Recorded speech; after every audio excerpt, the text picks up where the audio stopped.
Clause 22 of the ICHPR. We find Article 1 of the SPR and Article 22 inapplicable to the rights of privacy, and thus no violation of those provisions within the concept of privacy. On the other hand, we find no inconsistency with sections 1, 2, 3, and 9, and 11(2)(d) of the Anti-Homosexuality Act, and the right to privacy enshrined in Article 7 of the Universal Declaration of Human Rights and Article 17 of ICCPR. However, we find the mandatory reporting obligation under Section 14 inconsistent with the right to privacy encompassed in Article 12 of the UHDR and Article 17 of the ICPR. The right to health, as enshrined in Objective number 14 and 20 of the National Objectives and Directive Principles of State Policy, and Article 12(1) of the ICESSR. The protection of family, as envisaged in Objective number 19 of the National Objectives, and freedom to practice any religion, as encompassed in Article 29(1)(c) of the Constitution. Consequently, issue number 9 partially succeeds. Issue number 10 and 11, right to freedom of expression, thought, and association. The Anti-Homosexuality Act criminalizes the receipt and importation of ideas and information that are deemed to promote and encourage homosexuality. The discrimination of academic views that seemingly promote or encourage homosexuality, and associations that engage in activities that amount to financing, encouraging, or promoting homosexuality. It thus imposes limitations on rights to freedom of speech or expression, freedom of thought, conscience and belief, and freedom of association. We do not consider the nature of expression contemplated under Article 29(1)(a) of the Constitution to extend to the expression of sexual intimacy as proposed by the 1st to 8th petitioners. In our view, freedom of expression, in the sense it accrues under the Constitution and ICCPR, entails mental thought that is expressed verbally, in writing, or by sign language, and not necessarily physically. Otherwise, the permissibility of a rights limitation hinges on two broad criteria. A, the objective or purpose of the restriction must be sufficiently important, pressing, or substantial as not to give traction to triviality. 2, the means chosen for the attainment of the limitations objective ought to balance societal interests with the interests of individuals or groups. 33. This balance should be assessed on the basis of a proportionality test that has the following elements. A, the measures adopted should be rationally linked to the objective sought to be achieved. B, even if so rationally linked to the objective, the measures should impact as little as possible on the restricted rights of freedom. And C, the effect of the measure should not be so severe as to discredit the objective or purpose of the restriction. 34. The evidence on record is that the Anti-Homosexuality Act was enacted against the backdrop of recruitment of children into the practice of homosexuality. That is the mischief that Section 11 of the Anti-Homosexuality Law seeks to address. Section 11 of the impinged Act reflects that society's aversion to what is deemed an affront to public morals or social sensitivities, and thus abides the permissible limitation under Article 29(3) of the ICCPR. Consequently, the legitimacy of the Anti-Homosexuality Act is unassailable. Furthermore, there is a direct and rational nexus between the prescriptions against the promotion of homosexuality embedded in Section 11 of the Act and the objective of the implemented law. In our judgment, Sections 11 and 2C and E of the Anti-Homosexuality Act are not so severe as to undermine the delicate balance between societal and individual group interests. Rather, they simply represent the composite position of the law to ensure the operations of NGOs with due regard to the prevailing laws. We therefore find that Sections 11(2)(c) and E of the Anti-Homosexuality Act are demonstrably justifiable in a free and democratic society. We therefore find no violation of Article 29, 1E and 38 of the Constitution. 36. Similarly, the Anti-Homosexuality Act, having criminalized homosexuality, it follows that any usage of property that is contrary to that law would run afoul of Articles 8A and 242 of the Constitution. In any case, we find no violation of the right to assembly under Sections 11(2)(d) of the Act. Relatedly, Section 11(2)(b) of the Anti-Homosexuality Act resonates with Section 31 of the Uganda Communications Act and Section 13 of the Anti-Pornography Act, all of which seek to preserve societal morals by restraining the use of media communication to publish, broadcast, and disseminate offensive material. These limitations, freedom of expression, are legally permissible within the confines of Article 19(2) of the ICCPR. On the other hand, the scope of academic freedom is restricted to intramural expression and or publications within a university or academic context, and to a lesser degree, subject to determination on a case-by-case basis, the extramural expression that ensues outside the academic context. Extramural expression may, in any event, be subject to such restrictions and limitations as are recognized under Article 19(3) of the ICCPR, as well as the dictates of Article 43 of the Uganda Constitution. In the result, we find that Sections 2 and 3 of the Anti-Homosexuality Act are not inconsistent with the right to freedom of speech and expression embedded in Article 29, 1A of the Constitution. In Section 11 and 22C of the Act does not violate the right to freedom of religion encompassed in Articles 29, 1C of the Constitution.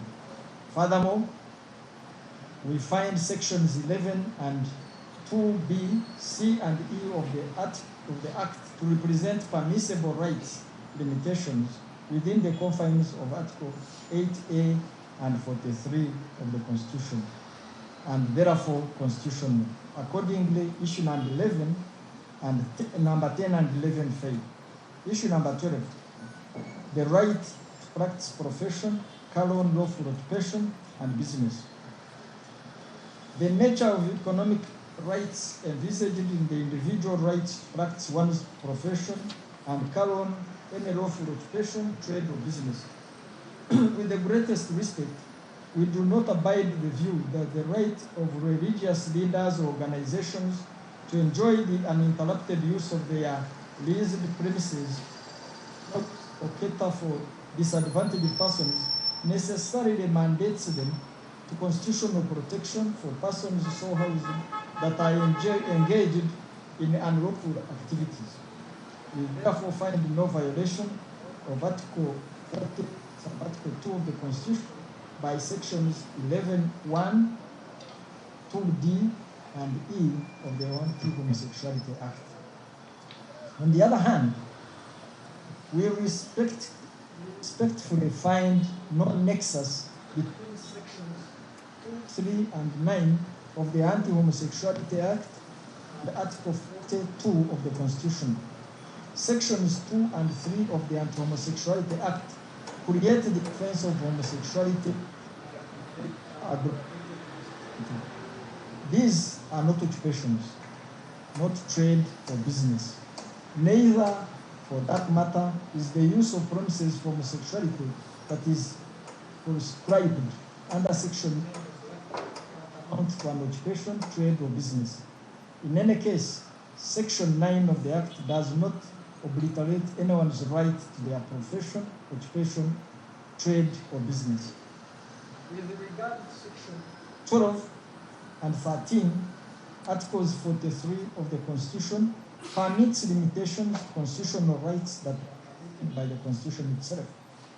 This is in tandem with an established rule of constitutional interpretation that the entire Constitution has to be construed together as an integral whole, with no particular provision destroying the other, but each sustaining the other in order to reduce the intention of its framers. Having under our interrogation of the right of privacy pronounced the constitutionality of Section 14 of the Homosexuality Act, we abide our earlier decision and do not find it necessary to consider the same arguments here. We therefore find that Sections 2, 3, 9, and 11, 2D and E of the Anti-Homosexuality Act are neither inconsistent with nor in contravention of Article 40 of the Constitution, Article 22 of the PHR, Article 1 of the ICCPR and ICESRP, and Article 8P. Furthermore, insofar as they seek to protect children and other vulnerable members of society, as provided for in Article 17(1)(c) and Article 34(7) of the Constitution, the rights, limitations enshrined in Article 12 and 13 of the Act are constitutionally permissible. We accordingly answer issue number 12 in the negative. Issue number 13, right to health and property.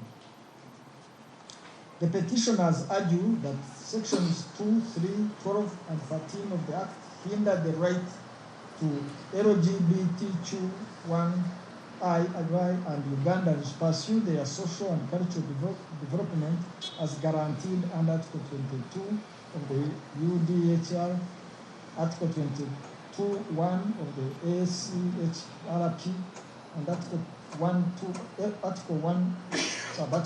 of the ICRC, insofar as they constrain the principles of self-determination and free development of one's personality.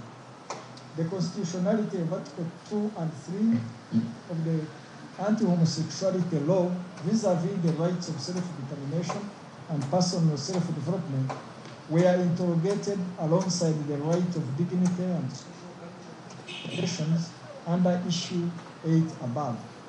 We abide our conclusions therein and find no reason to reconsider the same question here. Furthermore, we do not find any inconsistency between Section 17 of the Act and the socio-economic rights highlighted above, given that it is simply mandates the responsible public official to make subsidiary legislation for the implementation of the Act. We similarly reiterate our findings under Article 9 that Section 14 of the Act is inconsistent with the right to health. In any case, had we not pronounced ourselves on its constitutionality, we take the view that the reporting obligation under Article 14 would indeed have a chilling deterrent effect on access to health care by homosexual patients afraid of being subjected to criminal prosecution. With regard to Section 12 and 13 of the Impeachment Act, It seems to us that the limitations to the full enjoyment of the right to self-determination, personal development, are not only constitutionally within the precepts of Article 17(1)(c) of the Constitution, they are in tandem with the provisions of Article 29(2) of the UHDR. Each one then endorses the limitation of rights that are prescribed by law and are intended to protect the rights and freedoms of others for the general welfare of society. In relation to the more specific rights of property and health, sections 9 and 11(2)(d) of the Anti-Homosexuality Act do not deprive a defaulting property owner of his property. Rather, they are blind prohibition in respect of property use, lease, or licensing. The penalties for which are custodial sentences for natural persons and suspension of organizations' operation license. To the extent that the privatization of property does not require no violation of Article 26 of the Constitution. Nonetheless, Article 25(1) of the UHDR and Article 11 of the ICRC recognize the right to an adequate standard of living for everyone, to include housing and medical care. Legal provisions that have the effect of not simply restricting the right to housing, but totally denying homosexuals access to housing, are unduly deliberative and unjustified in a free and democratic society. In this case, we think that Section 9 and Section 2D of the impeached Act have the additional effect of compounding homosexual persons' sustainability to mental health problems. Meanwhile, the unintentional transmission of HIV finds no justification in criminal law, in as far as it defies the element of criminal intent or mens rea, which is a vital component of the concept of crime. This indeed is the approach that was adopted in Section 43 of the HIV and AIDS Prevention and Control Act 2015, which restricts criminal culpability to the intentional transmission of HIV. We therefore find that Section 3(2)(c) of the Anti-Homosexuality Act perpetuates the susceptibility of persons that are HIV positive to mental health issues and thus impedes their right to enjoy the highest attainable standard of mental health. This is a violation of the right to health as envisaged under Article 12 of the ICRC and is inconsistent with Article 45 and 85 of the Uganda Constitution.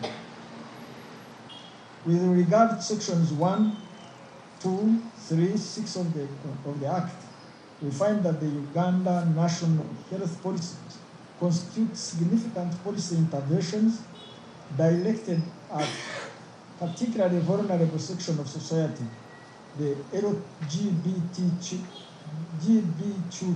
community, and represents significant steps undertaken to ensure non-discrimination of LGBT persons in the provision of health services.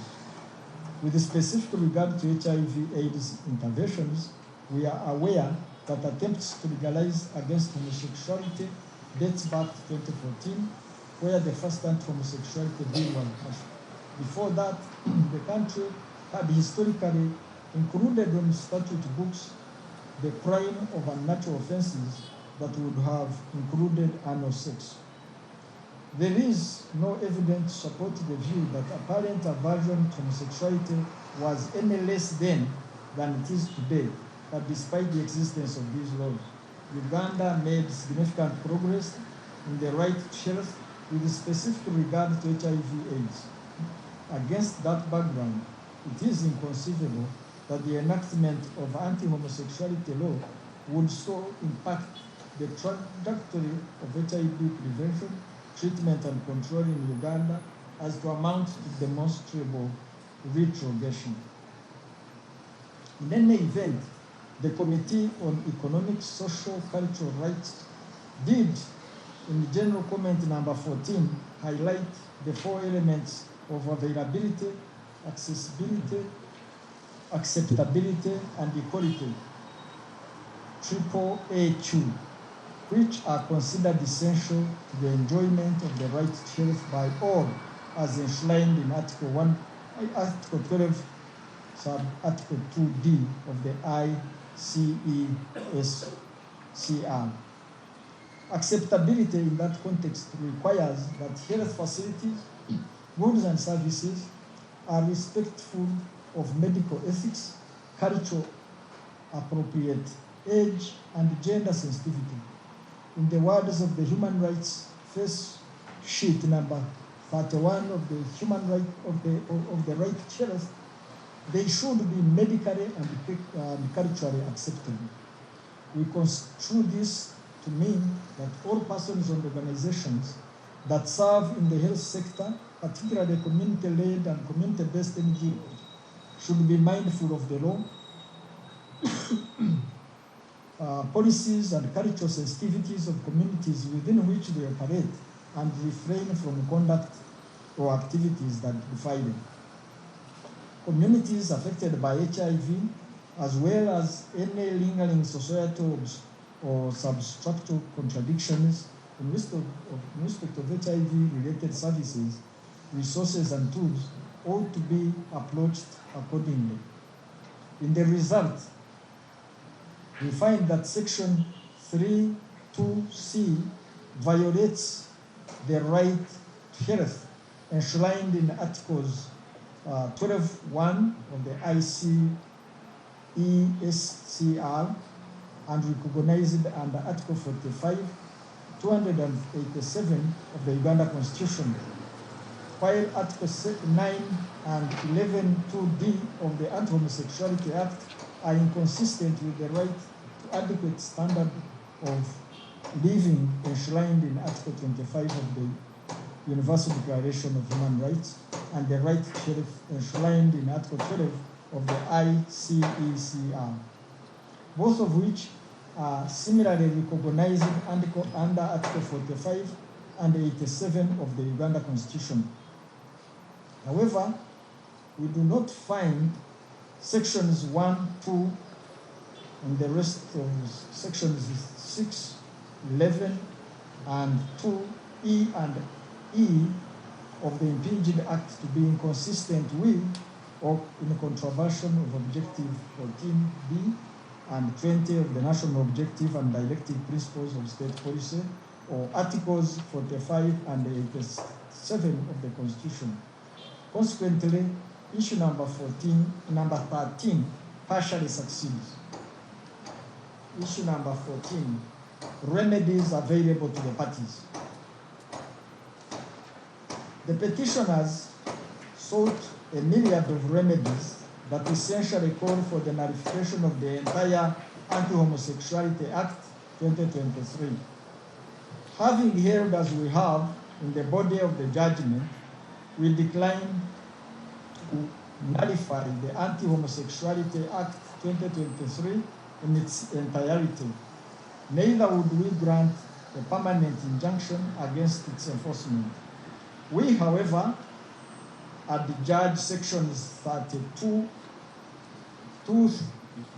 Section 3, sub-article 2 and C of the Act to violate the right to health enshrined in Article 12.1 of the ICESCR, Section 9 and 11, Section 2 and D of the Act, to infringe the right to adequate standard of living lined in Article 25 of the Universal Declaration of Human Rights and Article 11 of the ICCR, as well as the right to health and Section 14 of the Act, to be inconsistent with the right to health, privacy, and freedom of religion that are respectively recognized under Article 12 of the Universal Declaration of Human Rights, Article 14.1 of the ICC, and Article 29.1c of the Uganda Constitution. It will suffice to observe here that provisions of the international instruments to which Uganda is a party gain recognition in Uganda's constitutional dispensation on account of Objective number 28B and National Objective and Directive Principles of State Policy and Articles 45 and 287 of the Constitution. It is straight law that costs follow the event unless a court for good reason decides otherwise. Case law abounds on the wisdom of not condemning losing parties to costs in the public interest litigation.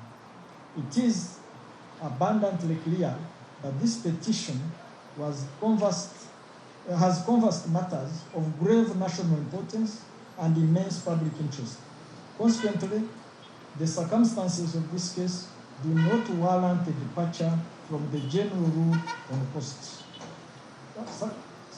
Consequently, the circumstances of this case do warrant a departure from the general rule on costs. Disposition. The upshot of our judgment is that this petition substantially fails with the following orders. A. Sections 3, subsection 2C, section 9, 11, 2D, and 14 of the Anti-Homosexuality Act 2023 are hereby struck down. Each party shall bear its costs. It is so.